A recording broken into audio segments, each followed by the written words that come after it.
Salut, moi c'est Baptiste. Je t'aide à développer ton charisme et à devenir inoubliable pour faire de chaque conversation une chance de briller et de tisser des liens puissants. Aujourd'hui, je vais te révéler une règle. Non, à ce stade, c'est même plus une règle, c'est un commandement.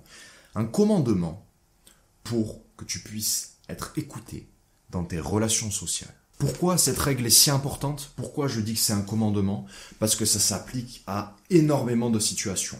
Ça s'applique quand une personne est heureuse, quand vous êtes tous les deux heureux, quand vous êtes tous les deux en colère, quand vous êtes tous les deux tristes, quand vous êtes tous les deux concentrés, quand vous réfléchissez tous les deux à une tâche.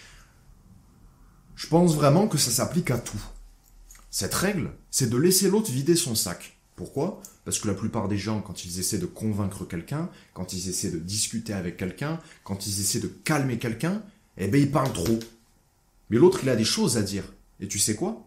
Tant qu'il n'a pas dit ce qu'il avait à dire, ben il va pas t'écouter. Mais vraiment. Il va penser à ce qu'il va dire, il va penser à ce qu'il va dire, et il en a rien à faire de ce que tu as à dire. Ce dont ton interlocuteur a besoin, c'est pas de tes conseils, c'est pas de tes réflexions.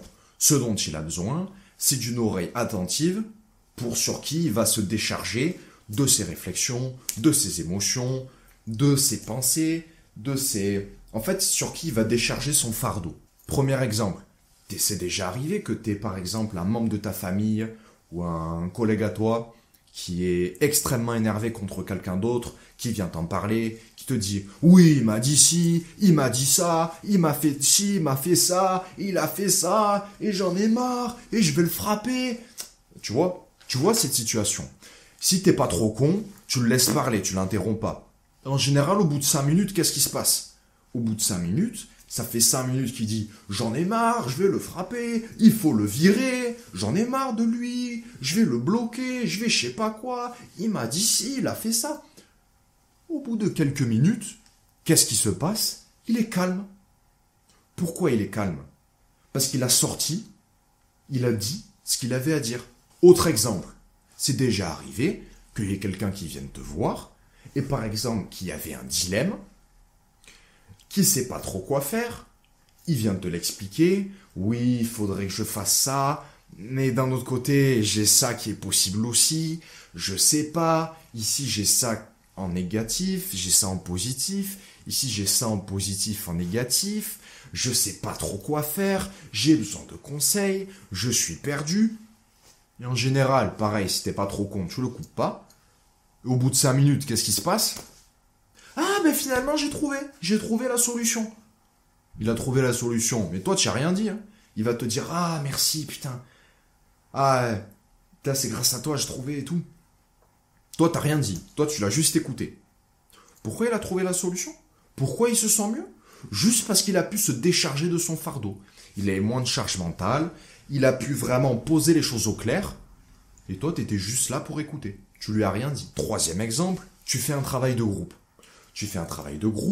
Vous avez divisé le travail en deux, ou au contraire, vous avez tous les deux fait le travail chacun de votre côté. Bien souvent, le mec, il va vouloir te parler de ce qu'il a fait en premier. C'est comme ça, c'est parce que il est content de ce qu'il a fait, les gens, ils sont auto-centrés. C'est comme ça. Si t'es con, tu vas faire pareil. Si t'es pas trop con, tu vas le laisser expliquer son truc.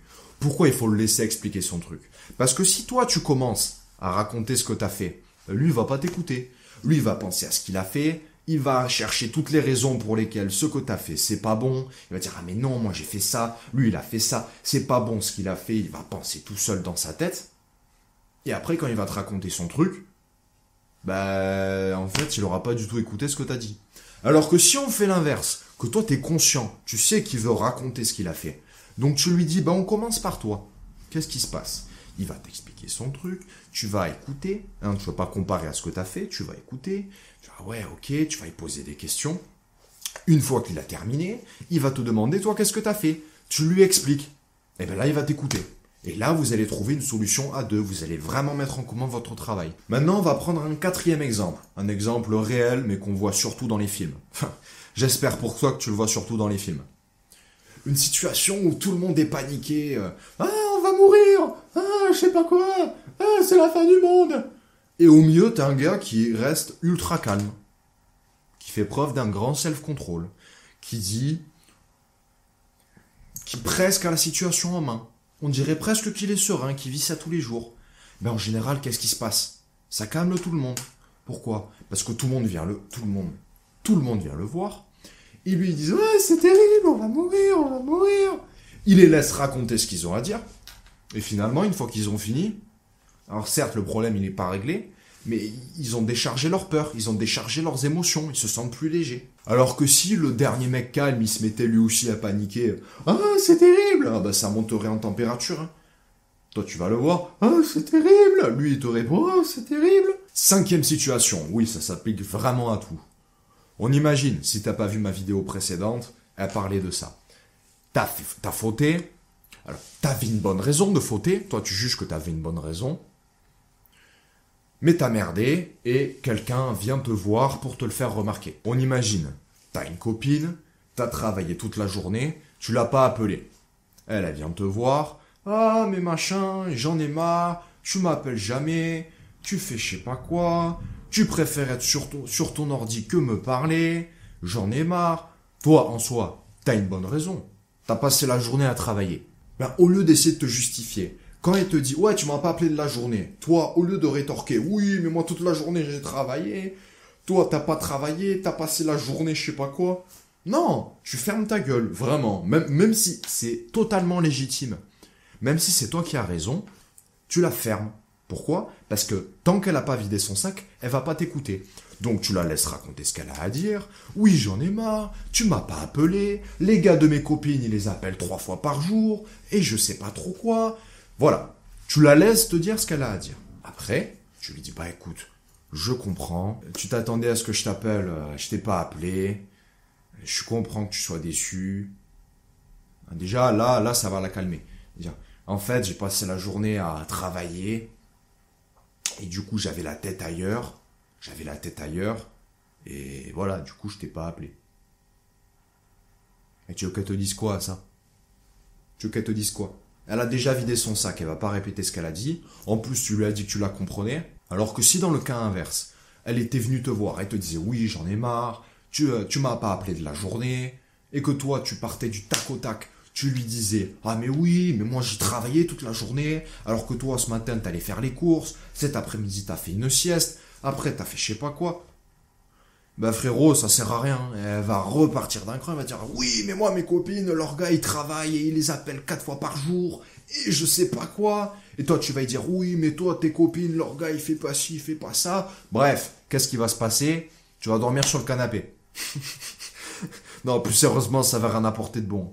Donc, peu importe ta situation, tu laisses la personne en face vider son sac, dire ce qu'elle a à dire ce qu'elle a sur le cœur, dire ce qu'elle a fait, ce qu'elle a raconté.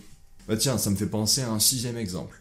Tu te rappelles quand t'étais plus jeune, quand t'étais au collège, au lycée, en primaire même, et que c'était le retour des grandes vacances d'été, c'était le 1er septembre, et que tout le monde était trop content, il racontait, moi je suis allé ici, moi je suis allé là, moi je suis allé en Espagne, moi je suis allé à la mer, moi je suis allé à la montagne, moi je suis allé en Allemagne.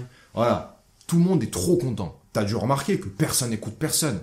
Il y en a un qui dit, ouais, moi je suis en Espagne, l'autre qui le coupe, non, tais-toi, moi je suis allé à la mer, l'autre qui dit, bah moi je suis allé à la montagne. Et toi, si tu fais pareil, tu crois que les gens ils vont écouter ce que t'as fait? Tu crois que si tu vas les voir et que tu leur dis, oui, moi je suis allé, je sais pas, moi, en Martinique, voilà, ils vont s'en battre les couilles. Pourquoi ils s'en foutent? Pourquoi ils en ont rien à faire que que t'es parti en Martinique? Ben parce que lui, il a envie de te raconter qu'il est parti en Espagne. Donc qu'est-ce que tu fais? Tu te tais, tu parles pas de ta Martinique, tu l'écoutes. Ah ouais, t'es allé en Espagne. Oh, c'est cool. Ah ouais, c'est génial. Ah, et la plage, c'était bien. Ah, il y avait du monde. Ah ouais, et les restos. Ah, c'est sympa. Et qu'est-ce qui va se passer? Ça y est, il est content. Et qu'est-ce qu'il va te dire? Ah, et toi, t'es parti où? Parce qu'il a dit ce qu'il avait à dire. Ah, mais moi, je suis parti en Martinique. Ah ouais? Ah, c'est super. Ah ouais, t'as vu des poissons? Ah ouais, j'ai vu des poissons. Ah, t'as vu les arbres tropicaux? Ouais, j'ai vu les arbres tropicaux. Donc, morale de ces 6 ou 7 exemples, je sais plus à combien on est, peu importe la situation, c'est le mec en face de toi et il a quelque chose à dire, tu le laisses vider son sac.